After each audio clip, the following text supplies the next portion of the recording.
Bonjour la famille, bienvenue à l'Histoire avec Madési. S'il vous plaît, abonnez-vous et laissez-nous un j'aime, cela représente énormément pour nous. Partagez également cette vidéo avec vos amis et vos proches, et activez les notifications de publication pour ne pas manquer nos futures vidéos. Merci de le faire. Installez-vous confortablement et détendez-vous alors que nous plongeons dans l'histoire. Cynthia Thompson se tenait devant son miroir, admirant son reflet. Sa robe élégante épousait ses courbes juste comme il fallait, et l'étincelle dans ses yeux était le reflet de sa vie apparemment parfaite. Elle était mariée à Daniel Thompson, un homme d'affaires prospère qu'il adorait, du moins c'est ce qu'elle pensait. Ce soir-là, il assistait à une fête de haut vol dans le somptueux domaine d'un des partenaires commerciaux de Daniel. Cynthia remarqua une femme qui semblait excessivement familière avec Daniel, riant trop fort à ses blagues et lui touchant le bras un peu trop souvent. Elle s'appelait Vanessa Miller, la nouvelle collègue de Daniel. Alors que Cynthia observait l'interaction, une pointe de malaise s'insinua dans son cœur. Elle chassa ce sentiment, se disant qu'elle réfléchissait trop. Après tout, Daniel l'aimait, il ne trahirait jamais sa confiance. Alors qu'ils rentraient chez eux cette nuit-là, Daniel semblait distant, l'esprit préoccupé. « Tout va bien ?» demanda Cynthia, la voix teintée d'inquiétude. « Juste fatigué » répondit-il, les yeux fixés sur la route. Cynthia appuya sa tête contre la vitre, un léger frisson lui parcourant l'échine. Elle tenta de chasser ce sentiment troublant, l'attribuant à l'épuisement, mais son instinct avait raison. Plus tard cette nuit-là, alors qu'elle sortait chercher un cadeau oublié pour l'anniversaire imminent de Daniel, les freins de sa voiture lâchèrent. Le véhicule partit en tête à queue, s'écrasant contre un arbre avec un impact assourdissant. Son monde devint noir, sa dernière pensée étant pour le regard distant de Daniel et le sourire aguicheur de Vanessa.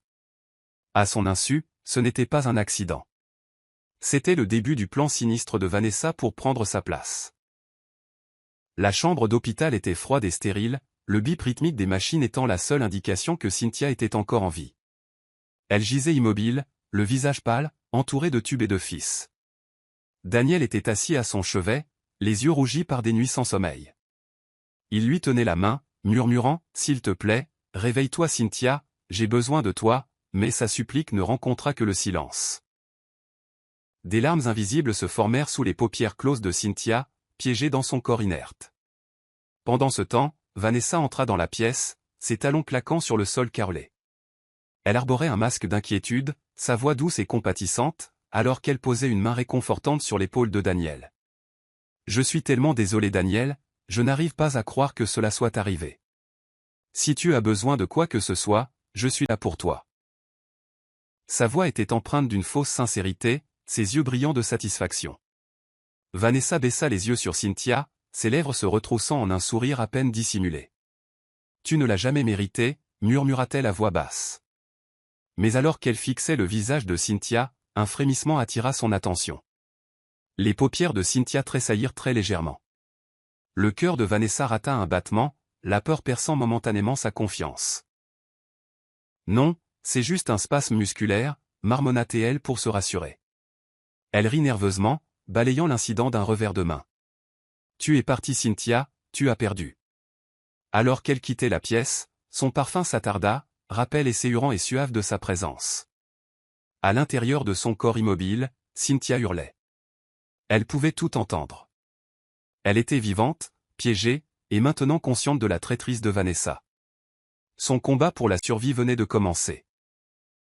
Le lendemain, Vanessa revint, sa confiance restaurée. Elle se tenait près du lit de Cynthia, un sourire moqueur aux lèvres. « Pauvre Cynthia » roucoula-t-elle. « Tout le monde te croit partie, mais je sais que tu m'entends. Dommage que tu ne puisses rien y faire. » Elle se pencha plus près, sa voix un murmure venimeux. « Tu aurais dû rester en dehors de mon chemin, pensais-tu vraiment pouvoir le garder? J'ai vu à quel point ta vie était parfaite, et je la voulais. Je la méritais. » Les yeux de Vanessa brillaient de malice tandis qu'elle continuait. « C'était facile, vraiment, un petit sabotage des freins de ta voiture, et voilà, un accident tragique. Tout le monde a pitié de toi, et Daniel est tout à moi. » Elle rit doucement, un son froid et sans cœur. À l'intérieur de son corps paralysé, Cynthia brûlait de rage. Elle voulait crier, se battre, déchiqueter Vanessa, mais elle ne pouvait pas bouger. Pas un doigt, pas une paupière. Elle était emprisonnée dans sa propre chair, impuissante et sans voix. Vanessa passa ses doigts dans les cheveux de Cynthia d'un air moqueur. Dommage que tu ne puisses le dire à personne, la nargate-elle. Mais ne t'inquiète pas, je prendrai bien soin de Daniel. Il t'oubliera bien assez tôt. Vanessa quitta la pièce, son rire résonnant dans l'esprit de Cynthia. La fureur de Cynthia grandit, bouillonnant en elle. Elle jura silencieusement, avec chaque once de force qu'elle avait, qu'elle survivrait. Elle reviendrait, et elle ferait payer Vanessa. L'esprit de Cynthia était une tempête de peur, de fureur et de frustration. Elle pouvait tout entendre. Les conversations des infirmières, les supplications de Daniel, les confessions cruelles de Vanessa. Mais elle était piégée, prisonnière de son propre corps, hurlant en silence. Ses sens étaient aiguisés, son esprit alerte, mais son corps refusait de répondre. Le sentiment d'impuissance était suffocant. Elle se souvenait des paroles de Vanessa, comment elle avait saboté sa voiture. Le cœur de Cynthia se brisa alors que les pièces du puzzle s'assemblaient. Vanessa la voulait partie, et elle avait presque réussi. La trahison était un poignard dans son cœur, se tordant à chaque souvenir du sourire de Vanessa et de la confiance que Daniel lui accordait. Les souvenirs affluèrent dans l'esprit de Cynthia, les flirts de Vanessa, la façon dont elle riait aux blagues de Daniel, comment elle semblait toujours être dans les parages. Cynthia avait ignoré ses instincts, balayant ses soupçons comme de la paranoïa. Elle avait fait confiance à Daniel, n'imaginant jamais la profondeur de la tromperie de Vanessa. Maintenant, Cynthia gisait dans une chambre d'hôpital froide, invisible et sans voix. Elle ne pouvait rien faire pendant que Vanessa enfonçait plus profondément ses griffes dans la vie de Daniel. Les larmes silencieuses de Cynthia coulaient, son âme endolorie, mais sous la douleur, un feu s'alluma. Vanessa pensait qu'elle était morte, pensait qu'elle avait gagné. Mais Cynthia était toujours là, et tant qu'elle serait en vie, elle se battrait. Vanessa agit rapidement, ne perdant pas de temps pour saisir l'opportunité. Elle joua parfaitement le rôle de l'amie attentionnée, offrant à Daniel réconfort et soutien. Elle se rendait quotidiennement à l'hôpital, s'assurant d'être toujours à ses côtés, murmurant des mots d'encouragement, l'enveloppant dans sa toile trompeuse. « Je ne sais pas comment je traverserai ça sans toi », avoua Daniel, la voix brisée. Le cœur de Vanessa s'emballa. « Je serai toujours là pour toi, Daniel », ronronna-t-elle en se pressant plus près. Elle savourait sa victoire, sachant qu'elle était à un pas de remplacer Cynthia. Son plan fonctionnait à merveille. Le cœur de Cynthia se brisa en regardant Vanessa manipuler Daniel. Chaque mot était comme un poignard se tordant dans sa poitrine. Elle voulait crier pour avertir Daniel, pour lui dire la vérité, mais elle était impuissante, piégée dans son corps inerte. Vanessa continua sa comédie, apportant à Daniel des repas faits maison, organisant sa vie et effaçant lentement la présence de Cynthia. Elle suggéra même que Daniel commence à tourner la page, mentionnant négligemment que Cynthia ne voudrait pas qu'il souffre. Cynthia fulminait en silence, la fureur flambant en elle. Vanessa pensait avoir gagné, mais Cynthia n'avait pas dit son dernier mot. Elle se battrait, même si cela signifiait se frayer un chemin hors des ténèbres. Grace Williams se tenait à l'entrée de l'hôpital, le cœur serré alors qu'elle rassemblait le courage de rendre visite à sa meilleure amie. Cynthia et Grace étaient inséparables depuis l'enfance, leur lien indestructible. En entrant dans la chambre d'hôpital stérile, sa poitrine se serra à la vue de Cynthia, immobile et entourée de machines. « Cynthia, c'est moi, Grace », murmura-t-elle, la voix tremblante. Elle s'assit à côté de Cynthia, tenant sa main froide et sans vie. « Je ne peux pas croire ça. Je n'accepterai pas que tu sois partie, » murmura Grace, ses larmes coulant librement. Elle serra la main de Cynthia, espérant un miracle, priant pour un signe. Cynthia entendit chaque mot, son cœur se brisant en écoutant le chagrin de sa meilleure amie. Elle tenta désespérément de répondre, de bouger ses doigts, mais son corps resta immobile, refusant ses ordres. À l'intérieur, elle hurlait, son âme piégée dans une cage de chair. Grace essuya ses larmes et se ressaisit, ses yeux se rétrécissant alors qu'elle remarquait une odeur de parfum persistante dans l'air. C'était fort, doux, et déplacé, une odeur qu'elle reconnut comme étant celle de Vanessa. Sa mâchoire se serra, le soupçon scintillant dans ses yeux. Pourquoi Vanessa était-elle ici? Grace s'était toujours sentie mal à l'aise face à la présence de Vanessa dans la vie de Cynthia et Daniel, mais elle avait écarté ses sentiments, ne voulant pas paraître jalouse. Maintenant, voyant à quelle vitesse Vanessa s'était immiscée dans le monde de Daniel, le malaise de Grace grandit. Je ne lui fais pas confiance, marmonna Grace à voix basse. Elle posa une main protectrice sur l'épaule de Cynthia. Je la surveille, Cynthia. Je te promets que je ne laisserai personne te faire de mal. Cynthia entendit le vœu de Grace, l'espoir s'enflammant en elle. Elle n'était pas seule.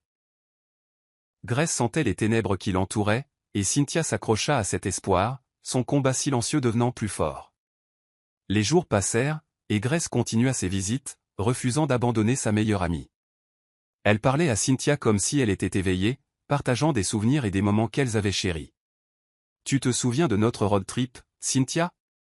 Tu as toujours été l'intrépide, » rit doucement Grace, sa voix empreinte de nostalgie.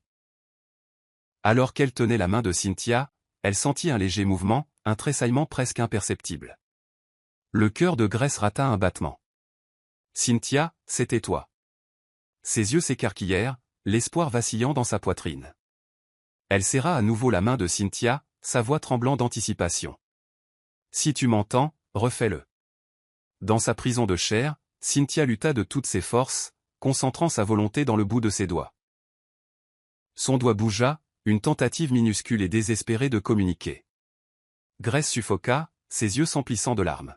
« Tu es là, tu te bats encore. » Grace se précipita pour appeler l'infirmière, son excitation palpable. Elle a bougé, Cynthia a bougé son doigt. Mais l'infirmière se contenta de sourire avec sympathie, tapotant l'épaule de Grace. « C'est juste un réflexe, ça arrive parfois. » Le visage de Grace se décomposa, la frustration bouillonnant en elle. « Non, ce n'était pas juste un réflexe, je sais ce que j'ai vu. » Mais personne ne l'a cru, rejetant cela comme une illusion.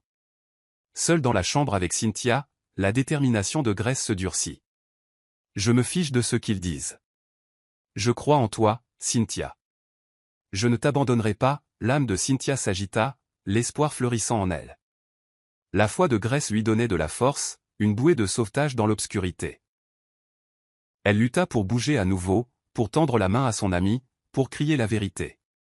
Mais son corps restait immobile, sa voix piégée dans le silence. Pourtant, Cynthia savait qu'elle n'était pas seule. Grace était son ancre, sa lumière dans l'ombre. Et elle continuerait à se battre, pour Grace et pour la justice. Vanessa entra nonchalamment dans la chambre d'hôpital de Cynthia, ses pas assurés, son attitude suffisante. Elle jeta un coup d'œil autour d'elle, s'assurant que personne ne regardait, avant de fermer la porte. « Oh, Cynthia » soupira-t-elle dramatiquement, sa voix dégoulinant d'une fausse sympathie. « C'est vraiment dommage. Tu avais tout, un mari aimant, une belle maison, la vie parfaite. Mais tu l'as pris pour acquis. » Son expression se tordit en un sourire cruel alors qu'elle se penchait plus près de la forme immobile de Cynthia. « Je t'avais prévenu. Je t'ai donné des chances de t'écarter, mais tu n'as pas écouté. Alors j'ai pris les choses en main. » Les yeux de Vanessa brillèrent de satisfaction alors qu'elle avouait « J'ai gagné, Cynthia.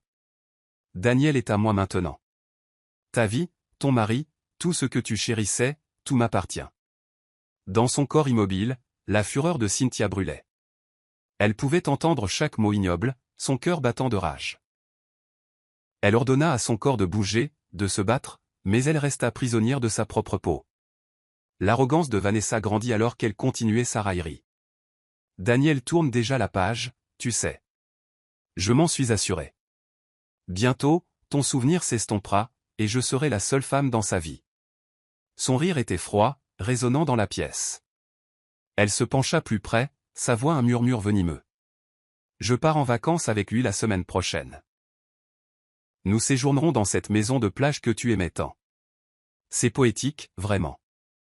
Prendre ta vie pendant que tu jaillais ici, impuissante et oubliée. » L'âme de Cynthia hurlait, la fureur déferlant dans ses veines. La cruauté de Vanessa était sans limite, sa trahison impardonnable. Mais Vanessa était trop confiante, aveuglée par sa propre méchanceté. Elle ne réalisait pas que Cynthia était consciente, écoutant, préparant sa vengeance. Alors que Vanessa quittait la pièce, son rire persistant dans l'air, Cynthia fit un vœu dans son cœur. Elle survivrait, elle démasquerait Vanessa, et elle récupérerait tout ce que Vanessa lui avait volé. L'inspecteur Harris se tenait sur les lieux de l'accident, ses yeux perçants scrutant l'épave avec une précision méticuleuse. Quelque chose clochait. Les traces de dérapage étaient incohérentes, et les conduites de frein étaient curieusement sectionnées nettes. Il s'accroupit à côté du métal tordu, ses doigts effleurant les câbles de frein sectionnés. Ce n'était pas un accident, marmonna-t-il à voix basse, son instinct en éveil. Il avait vu d'innombrables scènes d'accidents, mais celle-ci semblait calculée, mise en scène. Se relevant, il griffonna des notes dans son carnet de cuir usé. Il ne pouvait se défaire du sentiment que quelqu'un voulait éliminer Cynthia.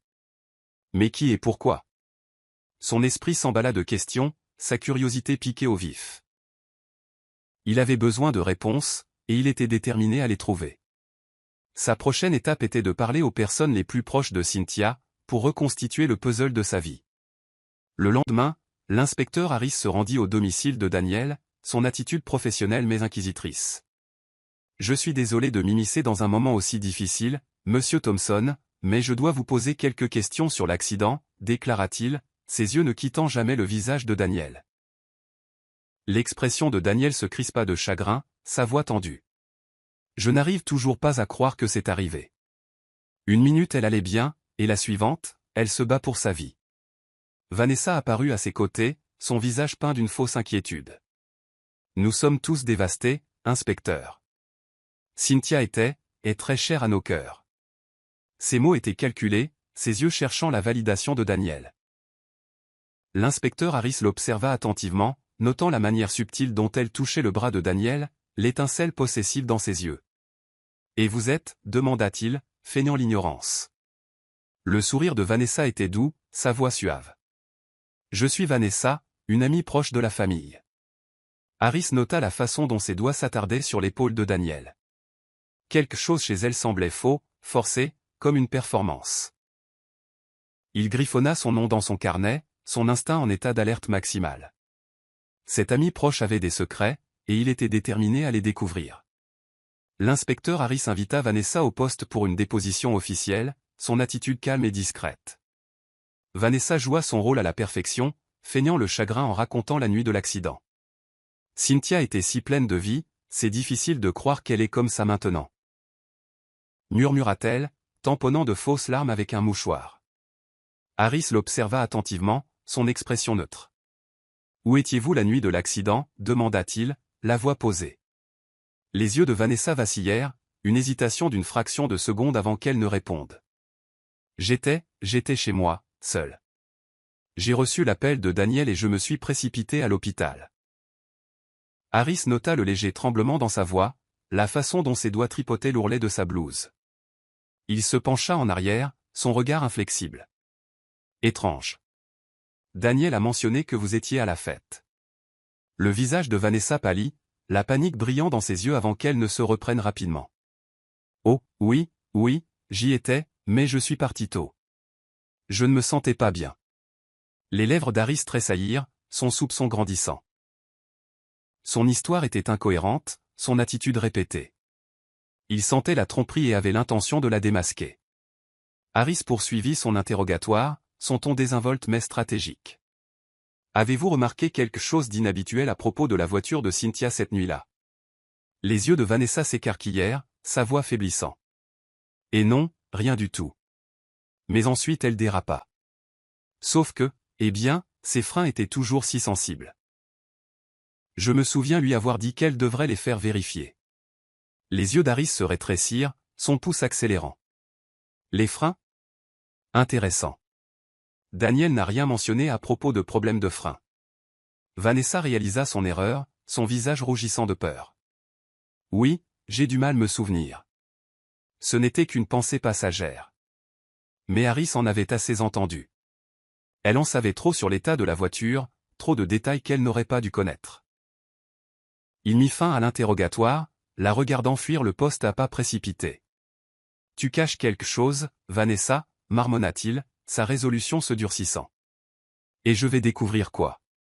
Il était plus certain que jamais que l'accident de Cynthia n'en était pas un. Les mensonges de Vanessa commençaient à s'effilocher et Harris était déterminé à exposer la vérité. Cynthia se battait. Piégée dans son corps inerte, elle menait une guerre contre sa paralysie, son esprit un champ de bataille de fureur et de désespoir. Elle entendait tout. Les railleries de Vanessa, le chagrin de Daniel, les encouragements murmurés de Grace. Ses sens étaient vifs, son esprit déchaîné, mais son corps refusait d'obéir. Chaque muscle semblait de plomb, lourd et inflexible. Pourtant, elle était déterminée. Elle ne laisserait pas Vanessa gagner. Cynthia canalisa tout. Urdonnait de malaise, mais aussi d'une faible étincelle de détermination. Le temps de la passivité était révolu. Il était temps de se préparer, petit à petit, à la tempête qui s'annonçait. Plus tard dans la soirée, Jane ne parvenait pas à se défaire de cette douleur sourde dans sa poitrine. Elle était assise sur son canapé, fixant son téléphone jusqu'à ce que le nom de son frère apparaisse à l'écran. Sans hésitation, elle décrocha. « Danny. » Salua-t-elle doucement, sa voix plus faible qu'elle ne l'aurait voulu. « Tu n'as pas l'air dans ton assiette », observa immédiatement Danny, son inquiétude palpable. Après un moment d'hésitation, Jane expira. « Peux-tu passer demain ? J'ai quelque chose dont je dois te parler. » Fidèle à sa parole, Danny se présenta le lendemain, et Jane ne perdit pas de temps à exposer les événements, Brian distant, l'aéroport, les transactions inexpliquées. Le visage de Danny s'assombrit à mesure qu'elle parlait. « Jane, ce ne sont pas que des problèmes de mariage. C'est une trahison. Et si Brian déplace de l'argent à ton insu, ce n'est pas quelque chose à négliger. » Jane regarda la mâchoire de son frère se crisper, son instinct protecteur s'activant. « Laisse-moi m'occuper des recherches, » dit-il fermement. « Je vais vérifier où vont ces fonds. Il cache quelque chose, et j'ai l'intention de le découvrir. » Les yeux de Jane s'embrouillèrent légèrement, le poids étant finalement trop lourd. « Je me sens si stupide, Danny. Comment n'ai-je pas vu ça venir ?» Danny secoua la tête, se penchant en avant. « Tu lui faisais confiance. Ce n'est pas de la stupidité, c'est de l'amour. Mais maintenant, tu dois être intelligente. Laisse-moi m'occuper des recherches. Toi, concentre-toi sur le maintien de tes positions. » Jane hocha lentement la tête, sentant un fragile soulagement s'installer dans sa poitrine. Quelqu'un se tenait enfin à ses côtés, prêt à l'aider à dévoiler les couches que Brian avait si soigneusement construites. Alors que Danny partait d'un pas déterminé, Jane sentit la première lueur de contrôle revenir en elle, bien que la douleur de la trahison brûlât toujours sous la surface. Les jours passèrent, mais l'esprit de Jane restait agité, chaque minute s'étirant, chargée de questions sans réponse. Le poids de la trahison de Brian la rongeait, pourtant elle savait qu'elle ne pouvait pas le confronter imprudemment, pas sans défaire les étapes prudentes qu'elle et Danny prenaient. Pourtant, l'envie d'entendre sa voix, de tester ses mensonges, devint insupportable. Elle attrapa son téléphone un soir, ses doigts tremblant légèrement alors qu'elle composait son numéro. Il sonna plus longtemps que d'habitude avant qu'il ne décroche enfin, son ton aussi calme que jamais. « Jane » salua-t-il, sa voix douce mais distante. « Tout va bien ?» Jane déglutit difficilement, se forçant à rester calme. « Je voulais juste prendre de tes nouvelles, » répondit-elle, forçant une douceur qu'elle ne ressentait pas, « Tu es parti plus longtemps que d'habitude. Comment se passe le voyage d'affaires ?» Il y eut une pause, brève, mais suffisante pour que son pouls s'accélère. Brian s'éclaircit la gorge. Occupé. Réunion sur réunion. Tu sais ce que c'est. Ces mots roulaient trop facilement, trop répétés. La prise de Jane sur son téléphone se resserra. « Quand penses-tu être de retour ?» demanda-t-elle avec désinvolture, feignant d'ignorer la vérité. Il hésita une fraction de seconde de trop. « Pas encore sûr. Il se pourrait que je doive prolonger d'une semaine. Les choses sont compliquées. » Jane força un sourire dans sa voix. « Eh bien, ne te surmène pas trop. » Brian gloussa légèrement, le son creux. « Tu me connais. Toujours en train de travailler. » L'appel terminé, Jane fixa l'écran vide, la bile lui montant à la gorge. Chaque mot avait été soigneusement mesuré, un scénario qu'il avait dû répéter d'innombrables fois. Elle se sentait à la fois brisée et furieuse de la facilité avec laquelle il mentait, ignorant qu'elle avait tout vu. Mais maintenant, ces mensonges ne faisaient qu'alimenter sa résolution. Elle ne le laisserait pas s'échapper sans être remarquée. Plus maintenant. Le lendemain, Danny arriva, son expression sombre et déterminée. Il s'assit en face de Jane à sa table de salle à manger, un dossier serré à la main. « J'ai creusé », commença-t-il en glissant le dossier vers elle. « Et tu dois voir ça. » Jane l'ouvrit lentement, parcourant les photos et les documents. Chaque page lui serrait davantage l'estomac. des photos de Brian et de la femme de l'aéroport, Erika, apparurent, datant de différentes dates, de différents lieux, s'étalant sur plus d'un an. Dîners, vacances, même des rendez-vous immobiliers. La voix de Danny coupa ses pensées tourbillonnantes. Elle s'appelle Erika. Ce n'est pas une aventure passagère, Jane. Elle est dans sa vie depuis un moment. Il préparait le terrain. J'ai aussi trouvé la preuve qu'ils prévoyaient de déménager à l'étranger ensemble. Jane regarda les photos, ses mains tremblant légèrement. Alors, pendant tout ce temps, chuchota-t-elle, sa voix se brisant. Danny hocha la tête solennellement. Il avait 2 longueurs d'avance, cachant bien son jeu. Ils ont acheté une propriété sous un nom différent, un nom qui le relie à travers une série de comptes fictifs. Jane sentit sa gorge se serrer douloureusement. Il prévoyait de me quitter, de recommencer avec elle. Danny lui prit la main, sa prise ferme. Mais pas sans tout vider d'abord. Geler les comptes était la bonne décision. Les larmes brûlèrent les yeux de Jane, mais elle refusa de les laisser couler. À la place, elle inspira d'une voix tremblante. Il a construit une nouvelle vie pendant que je le soutenais aveuglément. L'expression de Danny s'adoucit. Ce n'est pas ta faute. Mais maintenant tu sais, et maintenant tu as le contrôle. Jane hocha lentement la tête, son cœur se brisant à nouveau. Mais à chaque vérité douloureuse, sa clarté s'aiguisait. Le lendemain matin, Jane était assise au bureau de sa banque, les mains crispées sur ses genoux. Elle avait à peine dormi, repassant en boucle dans son esprit les photos et les documents que Danny avait découverts. Chaque preuve confirmait une chose, Brian la rayait systématiquement de sa vie tout en la dépouillant de tout ce qu'elle avait construit avec lui. Tandis que le banquier examinait sa demande de gel des comptes joints, Jane garda un ton calme. « J'aimerais suspendre temporairement tous les retraits et transferts de ces comptes, expliqua-t-elle, masquant la tempête qui faisait rage en elle. Le banquier leva les yeux, les sourcils haussés.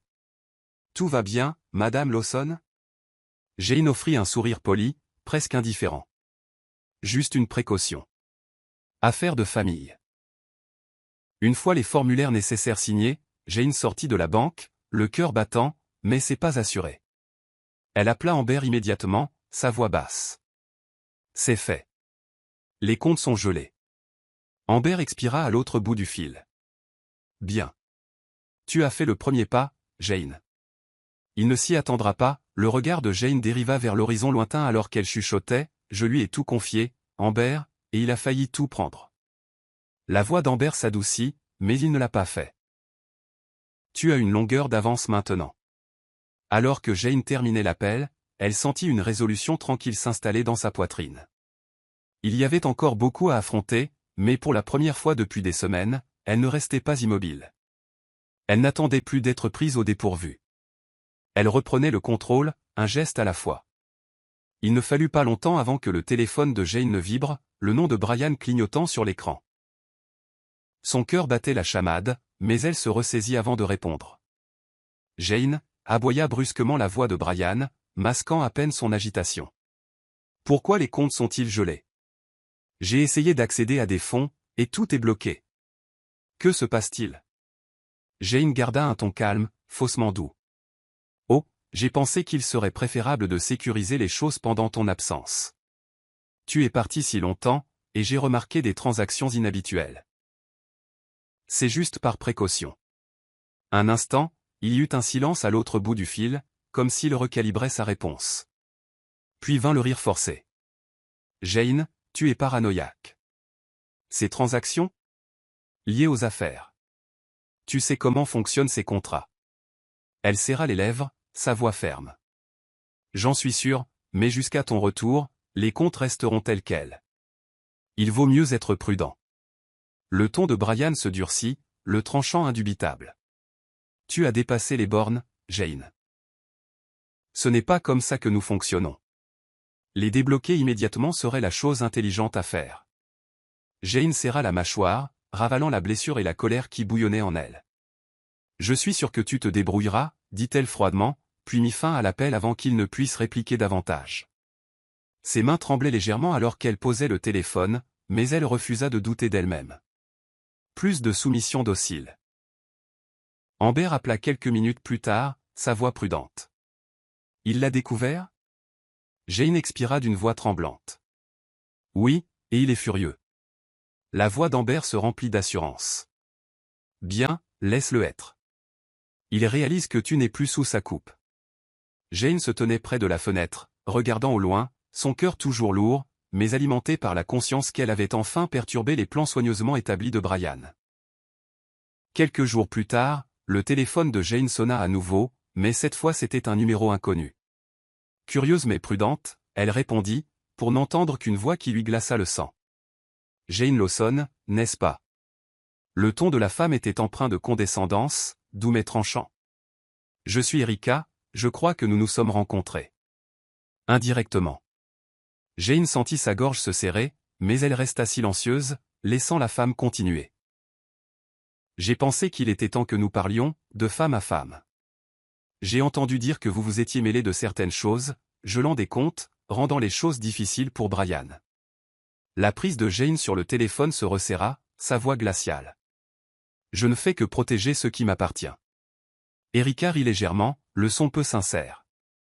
Oh chérie, ce qui est à toi. Brian est à moi depuis bien avant que tu ne le remarques. Il a juste été trop poli pour te le dire. Jane déglutit, refusant de laisser paraître sa blessure. Si tu penses que me narguer te rend plus forte, tu te trompes, répondit-elle d'un ton égal. Mais la voix d'Erika ne devint que plus suffisante. Ce n'est pas de la provocation. Je te fais simplement savoir que Brian n'a aucune intention de revenir. Il construit une nouvelle vie. Tu n'es qu'un dommage collatéral. L'appel se termina avant que Jane ne puisse répondre, la laissant fixer l'écran vide, son cœur battant la chamade d'humiliation et de rage. La cruauté des mots d'Erika la blessa plus profondément qu'elle ne voulait l'admettre. Mais plutôt que de s'effondrer, Jane inspira profondément, refoulant la douleur. Si Erika pensait avoir gagné, elle se trompait lourdement. Les yeux de Jane brillèrent d'un feu tranquille. Ils l'avaient sous-estimée, tous les deux. Et ce serait leur plus grande erreur. Le week-end suivant, Jane reçut un appel qu'elle redoutait, celui de la mère de Brian. Jane, j'ai entendu des choses. La voix de la femme plus âgée était sèche au téléphone. Que se passe-t-il avec les comptes? Brian a appelé, il a dit que tu avais tout gelé. Quelle est cette absurdité? Jane ferma brièvement les yeux, se reprenant. C'est une affaire financière, Madame Lawson. Rien dont vous deviez vous inquiéter. Mais la mère de Brian ne se laissa pas apaiser si facilement. Tu as toujours géré la maison. Pourquoi crées-tu des problèmes soudainement? Brian a assez de stress avec le travail. Maintenant, tu en rajoutes? Jane ravala la boule qui se formait dans sa gorge. Des années à jouer la belle-fille dévouée défilèrent devant ses yeux, toujours polie, toujours respectueuse. Mais aujourd'hui, quelque chose se brisa en elle. Avec tout le respect que je vous dois, Madame Lawson, vous devriez peut-être demander à Brian pourquoi il a transféré de grosses sommes sur des comptes que je n'ai jamais vus. Il y eut une pause, suivie d'une inspiration brusque. Jane, les mariages traversent des moments difficiles. Tu ne devrais pas étaler votre linge sale en public ou prendre des décisions irréfléchies. Le ton de Jane resta calme, mais il y avait de l'acier en dessous. J'ai gardé le silence assez longtemps. Quoi que Brian vous ait dit, demandez-lui toute l'histoire. Après la fin de l'appel, Jane s'assit lourdement, son cœur battant la chamade. Cela piquait, sachant qu'elle serait dépeinte comme la fauteuse de troubles, même au sein de la famille. Mais elle refusait de continuer à couvrir Brian. Plus tard dans la journée, Danny passa, sentant immédiatement son humeur. Laisse-moi deviner, il te blâme maintenant? Jane hocha la tête, sa voix cassante. Bien sûr, j'ai perturbé leur image parfaite. Danny posa une main ferme sur son épaule. Laisse-les parler. La vérité finit toujours par éclater, Jane. Reste forte. Et bien que son cœur lui fît mal, elle savait qu'il avait raison. Elle en avait fini de défendre des mensonges. Jane avait passé une nuit blanche, son esprit tourmenté par le poids des récents événements. Les mots froids de la mère de Brian, l'appel narquois d'Erika et la propre fureur de Brian avaient usé ses nerfs comme du papier de verre. Voulant se vider la tête, elle rangea distraitement leur chambre, redressant l'espace. Ses mains s'arrêtèrent lorsqu'elle atteignit le bureau de Brian, où un dossier en cuir familier était à moitié ouvert. Une lueur de curiosité s'éveilla, l'incitant à le rapprocher. Alors qu'elle feuilletait les documents soigneusement empilés, son cœur faillit s'arrêter. Là, glissés entre des papiers, se trouvaient des papiers de divorce non signés. Ses yeux parcoururent les pages, son souffle devenant court et saccadé. Les papiers avaient été préparés des mois auparavant, mais jamais déposés, la signature de Brian étant manifestement absente, pourtant le nom de Jane était imprimé en gras sous « Défendeur ». Ses doigts tremblèrent alors qu'elle posait les documents, la bile lui montant à la gorge. Ainsi, il n'avait même pas eu l'intention d'avoir une conversation. Pas de discussion, pas d'explication. Juste des formalités prêtes, comme si leurs années ensemble ne valaient guère plus qu'une transaction en attente de finalisation. Jane s'affaissa sur la chaise, son pouls battant la chamade. Elle voulait crier, déchirer les papiers, mais à la place, elle resta assise dans un silence stupéfait, la trahison la submergeant par vagues successives. Plus tard dans l'après-midi, elle appela Amber, sa voix creuse.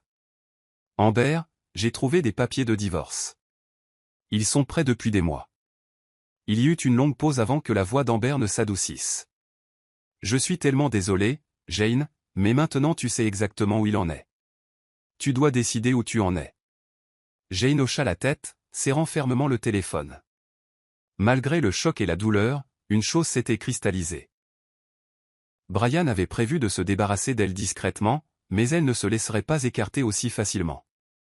Déterminée à comprendre jusqu'où allait la tromperie de Brian, Jane rencontra à nouveau Danny le soir suivant. Il arriva avec une épaisse enveloppe, son expression sombre.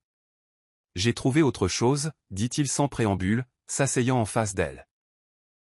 L'estomac de Jane se noua alors qu'elle le regardait étaler des actes de propriété, des relevés financiers et des bordereaux de transactions. Danny se pencha en avant, son ton sinistre. « Brian a vendu la maison dont tu as hérité de tante Clara. » Le souffle de Jane se coupa. « Cette maison, elle est à mon nom, » chuchota-t-elle, le choc l'irradiant. Danny hocha la tête fermement. « Elle l'était, mais il y a quelques mois, il a falsifié des documents, revendiqué la copropriété et l'a vendue.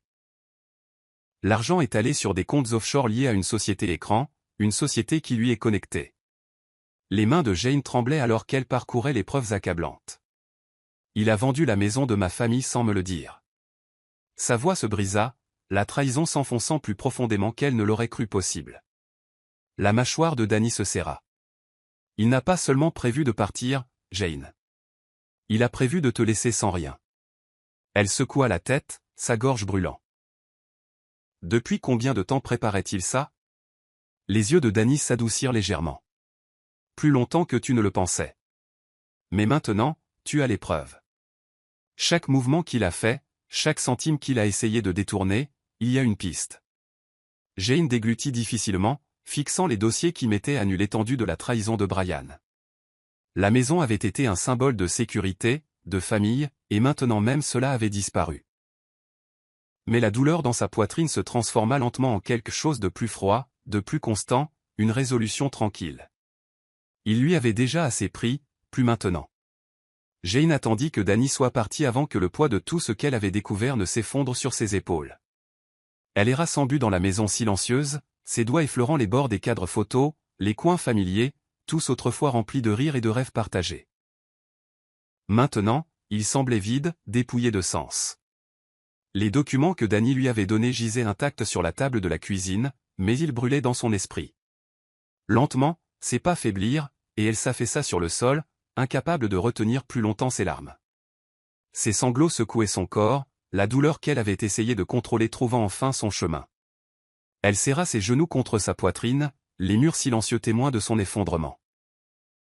Chaque trahison, chaque mensonge, chaque geste calculé de Brian se rejouait comme un montage cruel. Il était tard dans la nuit quand Amber arriva, sa voix douce alors qu'elle frappait et entrait. Elle trouva Jane recroquevillée sur le sol, les yeux gonflés, le corps tremblant. Sans un mot, Amber se laissa tomber à côté d'elle, la serrant dans une étreinte étroite. « Laisse tout sortir, Jane, » murmura-t-elle. « Tu as gardé ça en toi trop longtemps. » Jane enfouit son visage dans l'épaule de son amie, les larmes implacables. « Je lui ai tout donné, Amber, mon amour, ma confiance. Et lui, il a tout vendu dans mon dos. » Amber la serra plus fort, sa voix ferme mais douce. « Tu n'as pas à être forte en ce moment. Tu as le droit de craquer, mais j'ai besoin que tu te souviennes que ton histoire ne se termine pas ici. » Alors que Jane s'accrochait à elle, le poids ne se leva pas complètement, mais pour la première fois, elle réalisa qu'elle n'était pas complètement seule. Et lentement, sous la douleur, la lueur de quelque chose de plus fort commença à s'agiter. Le lendemain matin, Jane se réveilla avec la douleur sourde de l'épuisement lui tirant sur les os. La maison, bien que familière, semblait plus froide maintenant, dépouillée de tout confort. Elle s'assit à la table de la cuisine, fixant d'un air absent la pile de documents que Danny avait laissés, son esprit rejouant chaque découverte. Pourtant, quelque ENNE, tout comme la richesse, le prestige et le pouvoir qu'il avait sottement cru contrôler. Alice l'avait laissé jouer à faire semblant, lui avait permis de se prélasser dans l'illusion de la propriété pendant qu'elle sécurisait discrètement son empire. Et maintenant, même depuis la tombe, elle avait exécuté le coup final, le laissant sans rien d'autre que des regrets. Son téléphone vibra, et il sut sans regarder que c'était un autre journaliste voulant un commentaire sur ce que cela faisait d'être l'homme qui avait tout perdu. Il était passé du statut de mari d'une femme puissante à celui de spectacle public, un récit édifiant de cupidité et de suffisance. Il ignora l'appel et passa une main dans ses cheveux en désordre, fixant les piles imposantes de factures impayées et d'avis de saisie qui s'accumulaient sur son bureau. Il avait passé des années à comploter pour tout prendre à Alice, et pourtant, à la fin, c'est elle qui lui avait tout pris. Le bruit de la porte d'entrée qui s'ouvrait résonna dans les couloirs vides, suivi du claquement sec de talons sur le sol en marbre. Megan. Elle entra dans le bureau avec l'assurance d'une femme qui avait depuis longtemps cessé de le craindre. « 7 jours, Louis, dit-elle, sa voix dénuée de sympathie. Après ça, vous serez en violation de propriété. » Anne ajusta le bracelet en diamant à son poignet, laissant les pierres précieuses capter la lumière alors qu'elle sirotait son champagne. Cela faisait 2 semaines qu'elle avait quitté Louis, et elle n'avait pas perdu une seconde à pleurer leur plan raté.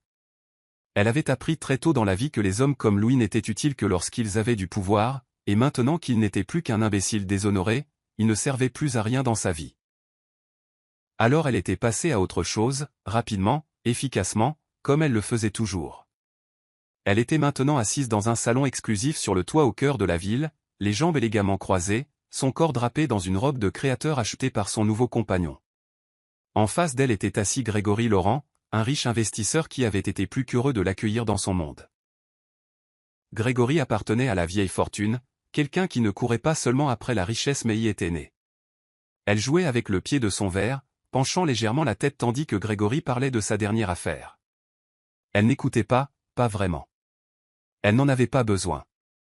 Les hommes comme Grégory n'avaient besoin que d'une belle femme pour hocher la tête et sourire afin de se sentir important, et Anne avait perfectionné ce rôle. Elle se pencha légèrement, touchant son bras de cette manière calculée qui envoyait un message sans mots. Grégory eut un sourire narquois, déjà enroulé autour de son doigt. Il leva son verre, au nouveau commencement. Anne trinqua son verre contre le sien, un lent sourire se répandant sur ses lèvres. Elle avait déjà joué à ce jeu, et elle le jouerait encore. Louis avait été un tremplin, rien de plus, et maintenant il n'était plus qu'une erreur oubliée. Megan se tenait devant le bâtiment de la fondation de sa mère, le cœur calme alors qu'elle se préparait à endosser le rôle qu'Alice lui avait préparé. Pendant des années, elle s'était distancée du monde de sa mère, en voulant aux affaires, au pouvoir et à tout ce qui allait avec. Mais maintenant, après avoir vu la vérité, après avoir été témoin de la profondeur de l'intelligence et de la prévoyance d'Alice, elle comprenait. Alice n'avait pas seulement construit une entreprise, elle avait construit un héritage, un bouclier, un moyen de s'assurer que les hommes comme Louis ne prospéreraient jamais aux dépens des femmes fortes, et Megan, pour la première fois de sa vie, était prête à en faire partie. Elle avait passé les dernières semaines à examiner les documents de sa mère, lisant chaque détail soigneusement planifié qui avait conduit à la chute de Louis. La brillance de tout cela l'étonnait et l'humiliait à la fois. Pedro se tenait à côté d'elle, les yeux remplis d'approbation, alors qu'il la regardait prendre une profonde inspiration avant de pousser les portes. « Votre mère serait fière, dit-il doucement. Megan hocha la tête, sa voix assurée, « Je sais. » Alors qu'elle entrait, elle sentit le changement, le passage du pouvoir, le début de quelque chose de plus grand qu'elle-même. Louis avait passé sa vie à croire qu'il était le cerveau, croyant qu'il pouvait contrôler le monde d'Alice. Mais Alice avait toujours eu le contrôle, même dans la mort. Et maintenant, Megan s'assurerait que cet héritage reste intouchable. Il ne s'agissait pas seulement de vengeance, il s'agissait de justice. Et justice avait été rendue. Le manoir n'était plus une maison, c'était une tombe, un mausolée des erreurs passées de Louis, résonnant des fantômes d'une grandeur qui ne lui appartenait plus. Les parquets autrefois polis étaient maintenant éraflés, les meubles somptueux couverts de poussière, et les lustres qui avaient autrefois scintillé d'un éclat doré semblaient maintenant le narguer de leur lumière faible et mourante. Il avait passé des années à se prélasser dans l'illusion du contrôle, se croyant l'architecte de son destin. Mais maintenant, debout au centre d'un empire qui lui glissait entre les doigts, il comprenait l'amère vérité. Il n'avait jamais eu le contrôle. Ni d'Alice. Ni de sa fortune. Ni même de sa propre chute. Il arpentait le bureau, se tirant les cheveux, son esprit rejouant chaque instant qui avait conduit à cette humiliation. Il avait été si sûr, si absolument convaincu d'avoir gagné, pour découvrir qu'il n'avait été rien de plus qu'un pion dans le jeu d'Alice. On frappa à la porte, un coup sec, final, comme le son du marteau d'un juge scellant un verdict. Lorsqu'il ouvrit, des officiers en uniforme se tenaient sur le porche, un ordre d'expulsion officiel à la main. « Monsieur Montgomery, votre temps est écoulé. Vous devez quitter les lieux immédiatement. » Les mots furent comme un coup physique, arrachant les derniers vestiges de fierté de sa poitrine. Il voulait argumenter, se battre, exiger plus de temps. Mais à quoi bon? Il n'y avait plus personne pour se battre pour lui. Anne l'avait abandonné, l'argent avait disparu, et les gens qui autrefois satisfaisaient à tous ses caprices s'étaient depuis longtemps éloignés. Le personnel avait disparu dès que la fondation d'Alice avait repris le domaine, le laissant avec rien d'autre que le silence et des couloirs vides. Il se retourna, ses yeux balayant le grand escalier, les tableaux au cadre doré, l'endroit qu'il avait autrefois appelé sa maison. Ce n'était plus sa maison. Ça ne l'avait jamais été. Les mains tremblantes, il attrapa la seule valise qu'il avait réussi à faire, ses pas lents et lourds alors qu'il franchissait la porte pour la dernière fois. Anne s'était toujours targuée de savoir choisir judicieusement ses hommes, optant pour ceux qui avaient du pouvoir, de l'influence et, plus important encore, une richesse capable de maintenir le style de vie qu'elle estimait mériter. Mais alors qu'elle était assise en face de Grégory Laurent dans une suite pentouse, sirotant un champagne coûteux, elle ne remarqua pas le changement dans son attitude, la façon dont son sourire autrefois charmant s'était durci en quelque chose d'autre, quelque chose de calculateur. Elle avait déjà joué à ce jeu, passant sans effort d'un homme à l'autre, mais Grégory n'était pas comme Louis. Ce n'était pas un imbécile désespéré aveuglé par l'ambition. C'était un chasseur, un homme qui se nourrissait de contrôle, et Anne était entrée sans le savoir dans sa toile. Alors, dites-moi, Anne, combien d'argent de Louis avez-vous réussi à empocher avant d'abandonner le navire? Le ton de Grégory était désinvolte, mais il y avait une pointe d'acier, assez vive pour que les doigts d'Anne se resserrent autour de son verre. Elle avait mal calculé, sous-estimé le genre d'homme auquel elle avait affaire. Anne laissa échapper un petit rire, penchant la tête alors qu'elle posait son verre. Louis était un moyen d'arriver à ses fins. Un homme comme vous comprend sûrement cela. Elle essayait de garder sa voix légère, voire séduisante, mais elle sentait le changement dans l'air, la façon dont les yeux de Grégory s'assombrissaient d'un amusement qui n'atteignait pas tout à fait son sourire. « Oh, je comprends parfaitement, dit-il en se penchant en avant. Je ne fais simplement pas confiance aux femmes qui sautent des navires en perdition, parce que tôt ou tard, elles se noient, n'est-ce pas? » Son pouce accéléra, une lueur de malaise s'installant dans sa poitrine. Elle avait joué le jeu si longtemps qu'elle avait parfois oublié. L'arroseur arrosait. Meghan était assise derrière le bureau de sa mère, le poids de l'héritage d'Alice Montgomery reposant sur ses épaules. Le bureau sentait l'acajou poli et l'encre fraîche, l'air chargé de pouvoir, le genre de pouvoir dont Meghan n'avait autrefois rien voulu savoir. Mais maintenant, après tout, elle comprenait pourquoi Alice avait construit cet empire si soigneusement, pourquoi elle avait pris toutes les mesures pour s'assurer qu'aucun homme, surtout Louis, ne le démolirait jamais. Elle fit glisser ses doigts sur les dossiers reliés en cuir devant elle, chacun contenant des documents cruciaux détaillant sa prochaine action. Il ne suffisait pas que Louis ait perdu l'argent, il devait perdre son nom, son influence, son existence même dans le monde des affaires. Et Meghan était sur le point de s'en assurer. Pedro entra, un sourire entendu sur le visage, alors qu'il posait une nouvelle pile de papiers juridiques sur son bureau. C'est fait. Louis Montgomery est officiellement mis sur liste noire dans tous les grands secteurs financiers. Aucune banque ne lui prêtera, aucun investisseur ne travaillera avec lui. Il est fini. Meghan expira lentement, hochant la tête. Elle avait regardé sa mère souffrir en silence, avait vu la force tranquille qu'Alice avait exercée, mais elle n'avait aucune intention d'être aussi indulgente.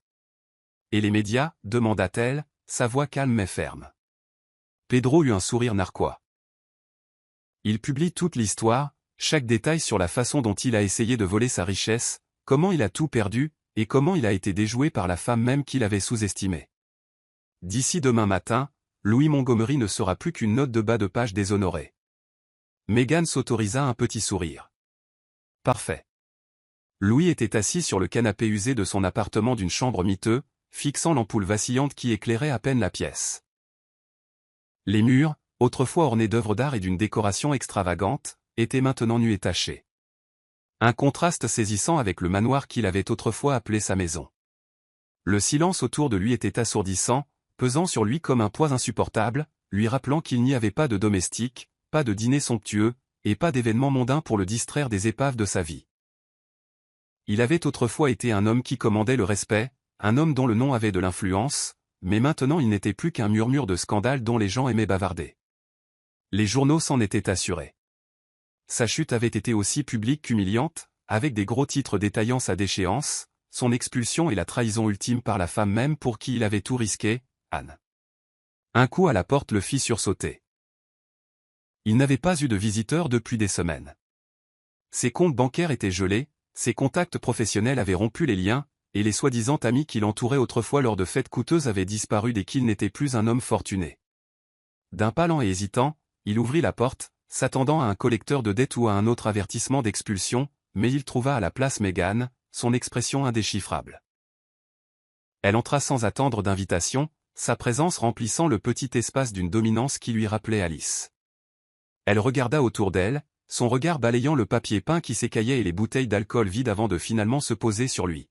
« Ça vous va bien ?» dit-elle, son ton dénué de sympathie. Il déglutit difficilement, la boule dans sa gorge rendant la parole difficile. « Meghan, écoute, je sais. » Elle le coupa. « C'est vous qui écoutez. Vous avez volé des années à ma mère, et maintenant je vous ai tout volé. Vous méritez pire, mais ça, c'est suffisant. » Elle se tourna pour partir, mais avant de le faire, elle le regarda une dernière fois, secouant la tête. Elle a toujours été plus intelligente que vous, Louis, et moi aussi. Puis elle disparut, le laissant seul dans les ruines de la vie qu'il avait détruite par sa propre cupidité, et Anne se réveilla en panique, sa respiration courte alors que la réalité de sa nouvelle vie la frappait comme une vague de regrets suffocants.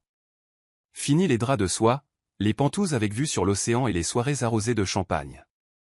Grégory avait été son plan d'évasion, son filet de sécurité après la chute de Louis, mais elle avait commis l'erreur fatale de le sous-estimer. Elle avait joué le jeu si longtemps, perfectionnant l'art de manipuler les hommes puissants, mais cette fois, elle était tombée elle-même dans le piège. Grégory n'était pas un imbécile, et contrairement à Louis, il n'était pas aveuglé par la luxure ni facilement manipulé par une femme qui pensait pouvoir le déjouer. Elle s'assit dans son lit, la froide réalité s'imposant à elle, il l'avait coupée. La carte noire qu'il lui avait si généreusement donnée avait été refusée la nuit dernière dans un restaurant chic, son embarras magnifié par les regards jugeurs du personnel qui, autrefois, satisfaisait à tous ses caprices. C'était fini. Attrapant son téléphone, elle fit défiler ses contacts, ses doigts hésitant sur le nom de Louis avant de ricaner et de jeter l'appareil sur le lit. Il ne lui servait plus à rien maintenant, en fait, il était pire loti qu'elle. Elle avait passé des années à échanger la beauté contre le confort, l'influence contre la sécurité, mais pour la première fois de sa vie, elle n'avait rien à offrir et nulle part où aller. La prise de conscience la frappa comme une lente et cruelle révélation, elle n'était plus une joueuse dans la partie. Elle n'était qu'une autre femme jetable qui avait abusé de son hospitalité. Debout devant le miroir, elle se reconnaissait à peine. Les robes de créateur, les cheveux parfaitement bouclés, les bijoux en diamant, rien de tout cela n'avait d'importance maintenant. Elle vieillissait, et les hommes comme Grégory ne gardaient pas les femmes qui avaient dépassé leur utilité. Sa propre cupidité l'avait trahie, et maintenant elle n'était pas meilleure que les femmes désespérées dont elle se moquait autrefois. Meghan était assise à la tête de la longue table de conférence en acajou, un siège qui avait autrefois appartenu à sa mère, une femme dont la présence se faisait encore sentir dans chaque recoin de l'entreprise. La salle était remplie de dirigeants, d'investisseurs et de membres du conseil d'administration qui s'étaient autrefois inclinés devant Alice, et maintenant ils la regardaient, attendant des directives, attendant de voir si elle était vraiment la femme que sa mère avait élevée pour être. Pedro était assis à côté d'elle, son approbation tacite, mais évidente dans la façon dont il hochait la tête alors qu'elle parcourait les rapports finaux, détaillant la transition complète du pouvoir. Tout ce qu'Alice avait construit était maintenant à elle, chaque actif, chaque entreprise, et plus important encore, chaque once d'influence que sa mère avait mis des décennies à sécuriser. Il ne s'agissait pas seulement de diriger une entreprise, il s'agissait de protéger l'héritage d'Alice et de s'assurer que les hommes comme Louis n'auraient plus jamais la chance d'exploiter des femmes puissantes. Elle expira lentement, puis leva les yeux, sa voix ferme et inébranlable. Commençons. La réunion commença, et alors qu'elle parlait, alors qu'elle exposait ses plans pour l'avenir de l'entreprise, elle sentit quelque chose s'installer en elle, un sentiment d'appartenance, un but qui lui avait autrefois semblé étranger, mais qui maintenant lui convenait parfaitement. Elle n'était pas Alice, mais elle était sa fille, et cela signifiait quelque chose. Cela signifiait la force, cela signifiait la résilience, cela signifiait la victoire, et alors que la réunion se terminait, alors que les dirigeants sortaient, murmurant à propos de la nouvelle ère de leadership, Pedro posa une main sur son épaule. « Votre mère serait fière, dit-il doucement. » Megan sourit, regardant la ligne d'horizon de la ville, l'empire qui lui appartenait désormais. « Je sais. » Louis était assis sur un banc de parc, son manteau serré autour de lui alors que le vent froid transperçait le tissu fin. Il avait autrefois traversé ce même parc dans une voiture de luxe, remarquant à peine les gens assis sur ses bancs, les considérant comme rien de plus qu'un bruit de fond à son succès. Maintenant, il était l'un d'eux, un homme anonyme, sans visage, qui avait tout perdu, réduit à emprunter de l'argent pour se nourrir et à porter le même costume dans lequel il avait été expulsé. Il avait appelé tous ceux qu'il connaissait, espérant trouver un moyen de remonter la pente, mais personne ne répondait. Ceux qui autrefois riaient à ses blagues, trinquaient avec lui lors de galas coûteux et hochaient la tête avec approbation lorsqu'il parlait de son sens des affaires, l'ignoraient maintenant complètement comme s'il n'avait jamais existé. Même Anne, qui s'était autrefois accrochée à chacun de ses mots, avait disparu comme de la fumée. Alors qu'il fixait les pigeons picorants sur le trottoir, il entendit quelqu'un s'approcher.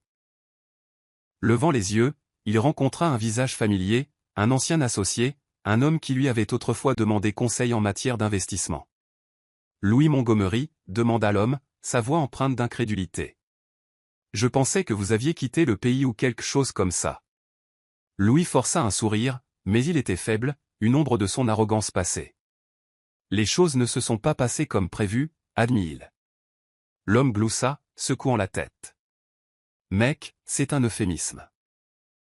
Tu as tout perdu. » Il n'y avait aucune pitié dans son ton, juste de l'amusement face au spectacle d'un homme autrefois puissant réduit à la ruine. « Et, commença Louis, ravalant sa fierté. « Tu as du travail ? J'ai juste besoin de quelque chose pour me remettre sur pied. » Le rire de l'homme fut sec et cruel. « Toi ? Travailler ?